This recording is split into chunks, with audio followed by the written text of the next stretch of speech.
ዋና ደረሳችሁ እንኳን ደስ አላችሁ።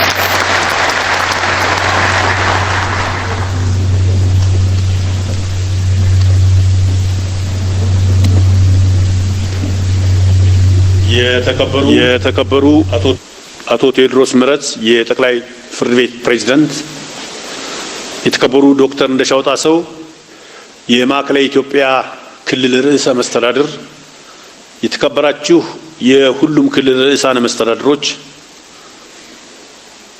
የተከበሩ ወይዘሮ ዛህራ ሁመድ የኢፌዴሪ ፌዴሬሽን ምክር ቤት ምክትል አፈ ጉባኤ፣ የተከበሩ ወይዘሮ ፋጤ ሶርሞሎ የማዕከላዊ ኢትዮጵያ ክልል ምክር ቤት አፈ ጉባኤ፣ የተከበሩ አቶ አቡቶ አኒቶ የማዕከላዊ ኢትዮጵያ ክልል የብሔረሰቦች ምክር ቤት አፈ ጉባኤ፣ የተከበራችሁ የሁሉም ክልል እና የከተማ አስተዳደር ምክር ቤቶች አፈ ጉባኤዎች፣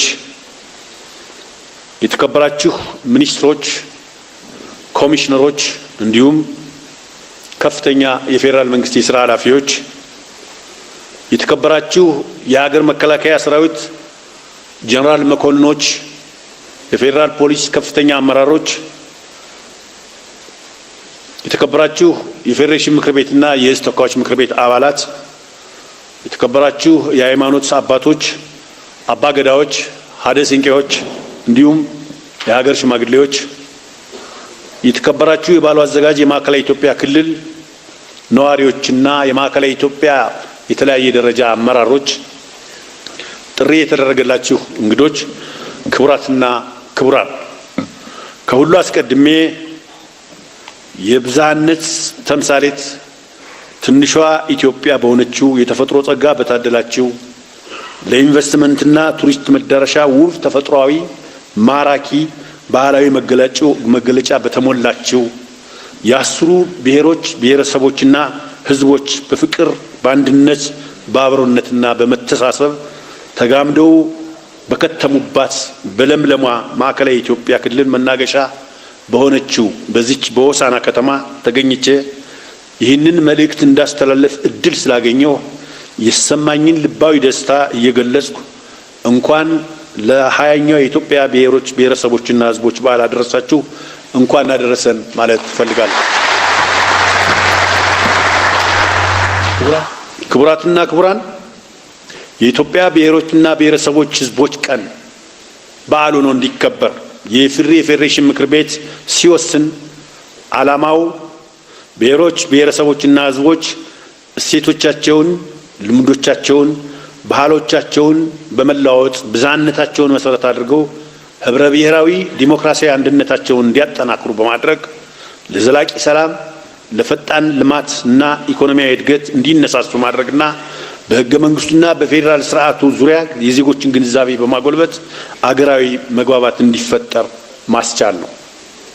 ባለፉት 19 ዓመታት በኢፌዴሪ ፌዴሬሽን ምክር ቤት አስተባባሪነትና በክልሎችና በከተማ አስተዳደሮች አስተናጋጅነት በዓሉ መከበሩ ከፍተኛ ውጤት እንዲመዘገቡ ምክንያት ሆኗል። በተለይም ሀገራዊ ለውጡን ተከትሎ በተከበሩ በዓላት በህዝቦች ለረጅም ዘመናት ይዘውት የቆዩትን አብሮነትና ወንድማማችነት እንዲያጠናክሩ፣ ከልዩነት ይልቅ አንድነት እንዲያጸኑ፣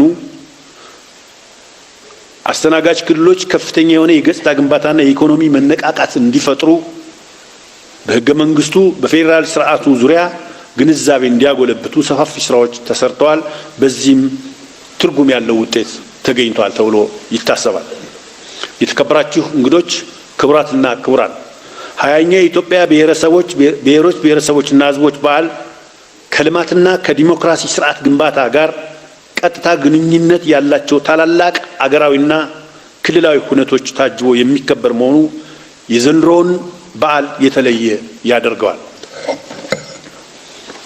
እንደምታውቁት የሁሉም የኢትዮጵያ ብሔሮች ብሔረሰቦችና ሕዝቦች አሻራ የታተመበትና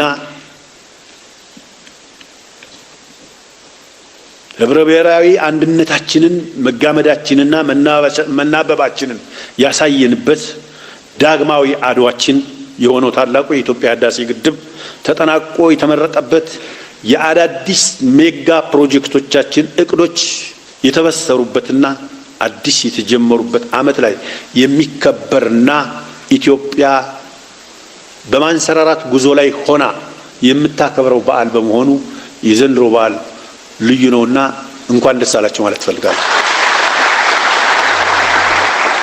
ዘንድሮ 7ኛው አገር አቀፍ ምርጫ የሚካሄድበት ዓመት ነው።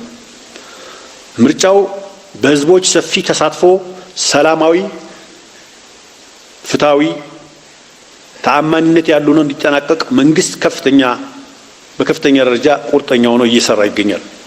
አገር አቀፍ ምርጫው ለህብረ ብሔራዊ አንድነት፣ ለእኩልነት፣ ለፍትሃዊ ተጠቃሚነት እና ለዲሞክራሲያዊ ባህል ግንባታ ያለውን አስተዋጽኦ ግምት በማስገባት የኢትዮጵያ ብሔሮች ብሔረሰቦችና ህዝቦች ምርጫው ሰላማዊ ሆኖ እንዲጠናቀቅ የበኩላችንን ድርሻ የምናሳይበትና የመንግስት ስልጣን የሚያዘው ከዚህ በኋላ አሁንም በካርድና በምርጫ መሆኑን የምናረጋግጥበት በመሆኑ የተለየ ትኩረት ሰጥተን የምንሰራበት ዓመት ነው።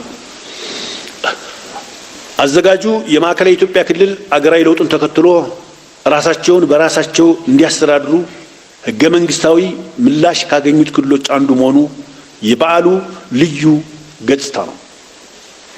ይህንንም ተከትሎ የክልሉን ህዝብ የመልማት ጥያቄዎች ምላሽ ለመስጠት በተለይ በግብርና፣ በማዕድን፣ በኢንዱስትሪ፣ በኢንቨስትመንት፣ በቱሪዝም፣ በከተማና በገጠር ኮሪደር ስራዎች የተያዙ ፕሮጀክቶች በአጠረ ጊዜ ሰርቶ ማጠናቀቅ በተቻለበት ማግስት የሚከበር መሆኑና ማዕከላዊ ኢትዮጵያ ክልል ጀምሮ የመጨረስ ተምሳሌት መሆኑን ባሳየበት ወቅት ላይ ሆነን የምናከብረው በሆኑ የተለየ ትርጉም አለው።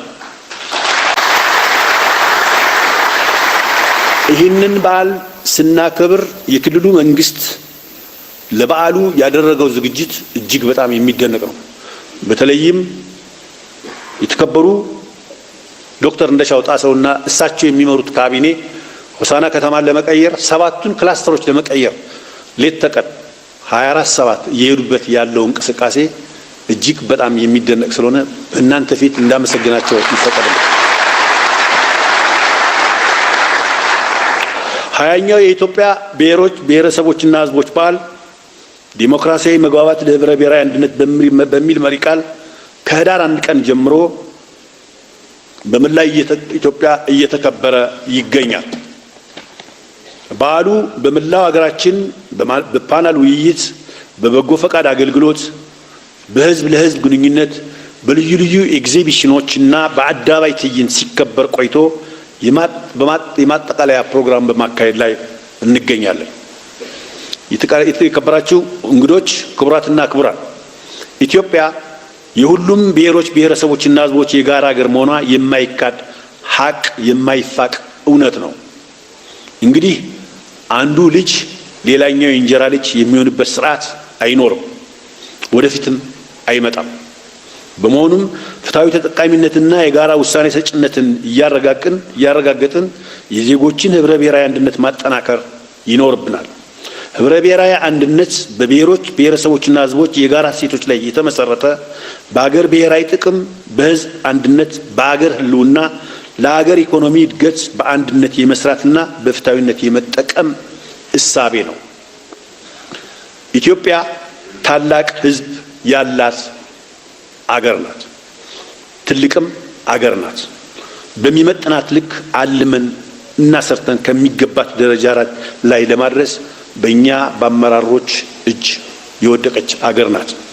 በመሆኑም ተግባሮቻችን ሁሉ ኢትዮጵያን ትልቅ የማድረግ ህልም አድርገን ልንሰራና ልንንቀሳቀስ ይገባል።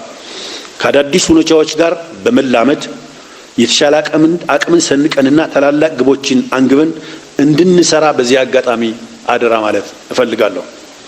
የተከበራችሁ ጥሪ የተደረገላችሁ እንግዶች፣ የሲምፖዚየሙ ተሳታፊዎች፣ የዚህ አይነቱ የፓናል ውይይት እና ሲምፖዚየም ሲታሰብ በዋናነት የተለያዩ አመለካከቶች፣ አስተሳሰቦችና አስተያየቶች በጥናት አስደግፎ በነጻነት በማቅረብ ትርጉም ባለው ውይይትና ምክክር ግንዛቤዎችን ከማስፋት ባሻገር ለቀጣይ የተሻለ ጥናት በር ለመክፈት አዳዲስ የሥራ ትልሞችና ፕሮግራሞችን እንዲፈጠሩ እንደመነሻ ይወሰዳል።